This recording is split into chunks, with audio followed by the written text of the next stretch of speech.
ദൈവനാമത്തിന് മഹത്വം ഉണ്ടാകുമാറാകട്ടെ.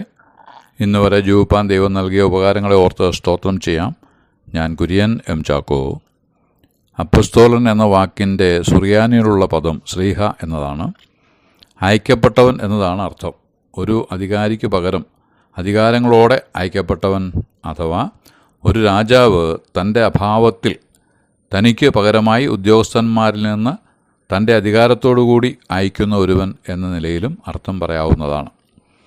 യേശുക്രിസ്തു ഈ ലോകത്തിലായിരുന്നപ്പോൾ തൻ്റെ ശുശ്രൂഷയിൽ പങ്കുകൊള്ളുന്നതിനും സ്വർഗാരോഹണ ശേഷം ആ ശുശ്രൂഷ തുടർന്ന് ചെയ്യേണ്ടതിനും തൻ്റെ ശിഷ്യന്മാരിൽ പ്രധാനികളായി 12 പേരെ നിയമിച്ചുവെന്ന് ലൂക്കോസിൻ്റെ സുവിശേഷം 6:13 രേഖപ്പെടുത്തിയിട്ടുണ്ട്. യേശു 12 പേരെ അയച്ചപ്പോൾ 12 ഗോത്രക്കാരായ ഇസ്രായേൽ മക്കളുടെ ഇടയിൽ സുവിശേഷം ആദ്യമായി പ്രചരിക്കണമെന്ന് വിചാരിച്ചു. ആ ആഗ്രഹം യേശു കർത്താവ് ഉയർത്തെഴുന്നേറ്റ ശേഷവും പ്രകടം ആക്കിയെന്ന് പ്രവൃത്തിയുടെ പുസ്തകം 1:8 വായിക്കുന്നു. അതിപ്രകാരമാണ്: പരിശുദ്ധാത്മാവ് നിങ്ങളുടെ മേൽ വരുമ്പോൾ നിങ്ങൾ ശക്തി ലഭിച്ചിട്ട് യെരൂശലേമിലും യഹൂദിയിൽ എല്ലായിടത്തും ശമരിയിലും ഭൂമിയുടെ അറ്റത്തോളം എൻ്റെ സാക്ഷികളാകും എന്ന് പറഞ്ഞു. ആ കാലത്ത് ലോകജാതി വിഭാഗങ്ങളുടെ എണ്ണം 70 ഉണ്ടായിരുന്നുള്ളൂ പോലും. അതുകൊണ്ടാണ് യേശു കർത്താവ് 70 പേരെ തിരഞ്ഞെടുത്ത് അയച്ചത് എന്നും വായിച്ചിട്ടുണ്ട്. യേശു കർത്താവ് സ്വർഗാരോഹണം ചെയ്ത ശേഷം കെട്ടുഞാന്ന് ചത്ത യൂദയ്ക്കു പകരം മഥിയാസിനെ അപ്പസ്തോലനായി മറ്റുള്ള അപ്പസ്തോലന്മാർ നിയമിച്ചു. അപ്പസ്തോലന്മാർ എന്ന് പേർ ധരിച്ചിട്ടുള്ളവർ ഈ 12 പേർ മാത്രമല്ല. പ്രവൃത്തി 14:14 ബർന്നബാസിനെയും പൗലോസിനെയും ആ പേര് വിളിച്ചിട്ടുണ്ട്. ഗലാത്യർക്ക് എഴുതിയ ലേഖനം 1:19 കർത്താവിൻ്റെ സഹോദരനായ യാക്കോബിനെ അല്ലാതെ അപ്പസ്തോലന്മാരിൽ വേറെ ആരെയും കണ്ടില്ല എന്ന് വായിക്കുന്നു. ഇവിടെ യാക്കോബിനെയും അപ്പസ്തോലൻ എന്ന് പറയുന്നുണ്ട്. ഈ വാക്കുകളെ നോക്കുമ്പോൾ ഈ പേര് 12 ശിഷ്യന്മാർക്ക് മാത്രമല്ല, ആദിമസഭയിൽ ഭക്തിയുള്ള വേറെ ശുശ്രൂഷകന്മാർക്കും കൊടുത്തിട്ടുണ്ട് എന്ന് കാണാവുന്നതാണ്. എന്ത് കാരണത്താലാണ് അവർക്ക് ഈ പേര് ലഭിച്ചതെന്ന് നമുക്ക് പറയുവാൻ ബുദ്ധിമുട്ടുണ്ട്. എന്നാൽ അയക്കപ്പെട്ടവൻ എന്ന അർത്ഥത്തിൽ മാത്രം മനസ്സിലാക്കിയാൽ ആ പേര് അവർക്കും ചേരുന്നതാണ്. കൊരിന്ത്യർക്ക് എഴുതിയ 2 ലേഖനം 11:13 കപട വേലക്കാരായ ചിലർ അപ്പസ്തോലന്മാർ എന്ന് പേരെടുത്ത് ജനത്തെ വഞ്ചിച്ചതായി പറയുന്നു. അങ്ങനെയും സംഭവിക്കാം. സാത്താൻ താനും വെളിച്ചദൂതൻ്റെ വേഷം ധരിച്ചുവന്ന് മനുഷ്യരെ കബളിപ്പിക്കും എന്ന് പറയുന്നുണ്ടല്ലോ. മാത്രമല്ല, പിശാചിൻ്റെ ശുശ്രൂഷകന്മാർ നീതിയുടെ ശുശ്രൂഷകന്മാരുടെ വേഷവും ധരിച്ചു വരുവാൻ സാധ്യതയും ഉണ്ട്. അതിനാൽ സൂക്ഷിച്ചു കൊള്ളണമെന്ന് ഭയനിർദ്ദേശമാണ് തന്നിട്ടുള്ളത്. വെളിപ്പാട് പുസ്തകം 2:2 അപ്പസ്തോലന്മാർ അല്ലാതിരിക്കെ തങ്ങൾ അപ്പസ്തോലന്മാർ എന്ന് പറയുന്നവരെ എഫെസോസിലുള്ള വിശ്വാസികൾ പരീക്ഷിച്ച് കള്ളന്മാർ എന്ന് കണ്ട് അവരെ അകറ്റിയതായി വായിക്കുന്നു. നമ്മുടെ ഇടയിലും കപട വേഷക്കാരും ആകാത്ത വേലക്കാരും വെളിച്ചദൂതൻ്റെ വേഷം ധരിക്കുന്നവരും ഉണ്ടായി എന്ന് വരാം. അവരിൽ നിന്ന് അകന്നു മാറിയോ അവരെ അകറ്റി നിർത്തിയോ, എന്തായാലും നമുക്ക് നേർവഴിക്ക് പോകുവാൻ സർവശക്തൻ കൃപ ചൊരിയുമാറാകട്ടെ.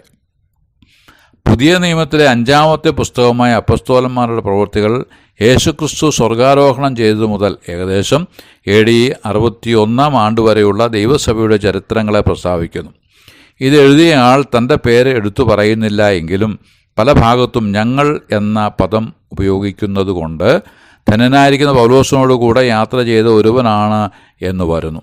ലൂക്കോസ് എഴുതിയ സുവിശേഷം 1-ാം അധ്യായത്തിൻ്റെ 1 മുതൽ 4 വരെയുള്ള വാക്യങ്ങൾ പ്രവൃത്തിയുടെ പുസ്തകം 1-ാം അധ്യായത്തിൻ്റെ 1-ാം വാക്യവുമായി താരതമ്യം ചെയ്യുമ്പോൾ രണ്ടും ഒരാൾ തന്നെ എഴുതിയതാണ് എന്ന് വ്യക്തമാകും. ലൂക്കോസ് സുവിശേഷത്തിൽ വായിച്ചു തുടങ്ങുന്നത്: ശ്രീമാനായ തെയോഫിലീസേ, ആദ്യം മുതൽ കണ്ട സാക്ഷികളും വചനത്തിൻ്റെ ശുശ്രൂഷകന്മാരുമായവർ നമ്മെ ഭരമേൽപ്പിച്ചതുപോലെ നമ്മുടെ ഇടയിൽ പൂർണ്ണമായി പ്രമാണിച്ചു വരുന്ന കാര്യങ്ങളെ വിവരിക്കുന്ന ഒരു ചരിത്രം ചുമപ്പം പലരും തുനിഞ്ഞിരിക്കൊണ്ട് നിനക്ക് ഉപദേശം ലഭിച്ചിരിക്കുന്ന വാർത്തയുടെ നിശ്ചയം അറിയേണ്ടതിന് അത് ക്രമമായി എഴുതുന്നത് നന്നെന്ന് ആദ്യം മുതൽ സകലവും സൂക്ഷ്മമായി പരിശോധിച്ചിട്ട് എനിക്കും തോന്നിയിരിക്കുന്നു. പ്രവൃത്തിയുടെ പുസ്തകം 1:1 വായിക്കുന്നത്: തെയോഫിലീസേ, ഞാൻ എഴുതിയ 1-ാമത്തെ ചരിത്രം യേശു തിരഞ്ഞെടുത്ത അപ്പസ്തോലന്മാർക്ക് പരിശുദ്ധാത്മാവിനാൽ കൽപ്പന കൊടുത്തിട്ട് ആരോഹണം ചെയ്ത നാൾ വരെ അവൻ ചെയ്തും ഉപദേശിച്ചും തുടങ്ങിയ സകലത്തെയും കുറിച്ച് ആയിരുന്നുവല്ലോ. മേലുദ്ധരിച്ച 2 ഭാഗങ്ങളും തമ്മിൽ ഒത്തുനോക്കുമ്പോൾ തെയോഫിലസ് എന്ന ചരിത്ര കുതികയ്ക്ക് പൗലോസിൻ്റെ സഹയാത്രികനായ ലൂക്കോസ് എഴുതിയ ചരിത്ര പാഠമാണ് നമുക്ക് പുസ്തക രൂപത്തിൽ ലഭിച്ചിട്ടുള്ളത് എന്ന് ഗ്രഹിക്കുവാൻ കഴിയും. ഈ ഗ്രന്ഥത്തിൽ പെന്തക്കോസ്തിലുണ്ടായ സഭാസ്ഥാപനം, 7 ശുശ്രൂഷകന്മാരുടെ നിയമനം, സ്തഫാനോസിൻ്റെ പ്രസംഗവും തുടർന്നുള്ള രക്തസാക്ഷി മരണവും, പൗലോസിൻ്റെ മാനസാന്തരം, പുറജാതികൾക്ക് സുവിശേഷത്തിൻ്റെ വാതിൽ തുറന്നുകൊടുക്കുന്നത്, ഷണ്ഡൻ്റെ രക്ഷയും സ്നാനവും, പൗലോസിൻ്റെയും ബർന്നബാസിൻ്റെയും പ്രവർത്തനങ്ങൾ, ജാതികളുടെ അപ്പസ്തോലൻ എന്ന നിലയിൽ പൗലോസിൻ്റെ പ്രവർത്തനങ്ങൾ, പൗലോസ് അനുഭവിക്കേണ്ടി വന്ന പീഡകൾ, അവൻ റോമാൻ ഭരണാധികാരികളുടെ മുമ്പിൽ വെളിപ്പെടുത്തിയ സാക്ഷ്യം, സഭകൾ രൂപപ്പെട്ടു വരുന്നത്, ഏൽപ്പിക്കപ്പെട്ട ശുശ്രൂഷ തികയ്ക്കുവാനുള്ള പൗലോസിൻ്റെ വ്യഗ്രത മുതലായവ ഈ പുസ്തകത്തിൽ നിന്നും വ്യക്തമായിട്ട് മനസ്സിലാക്കുവാൻ കഴിയും. അപ്പോസ്തലന്മാരുടെ പ്രവൃത്തികൾ എന്ന ഈ പുസ്തകം പരിശുദ്ധാത്മാ നിയന്ത്രണം വ്യക്തമാക്കുന്ന പുസ്തകം കൂടിയാണ്. പരിശുദ്ധാത്മാവ് ശക്തി നൽകുന്നുവെന്ന് 1:8 കൃപാവരങ്ങൾ നൽകുന്നത് പരിശുദ്ധാത്മാവാണ് എന്ന് 2:4 വായിക്കുന്നു. പ്രവൃത്തി 13:2 ബർന്നബാസിനെയും ശൗലിനെയും പരിശുദ്ധാത്മാവാണ് വേലയ്ക്ക് വിളിച്ചത് എന്നും അവരെ പറഞ്ഞ് അയച്ചത് പരിശുദ്ധാത്മാവാണ് എന്നും 4-ാം വാക്യത്തിലും വായിക്കുന്നു.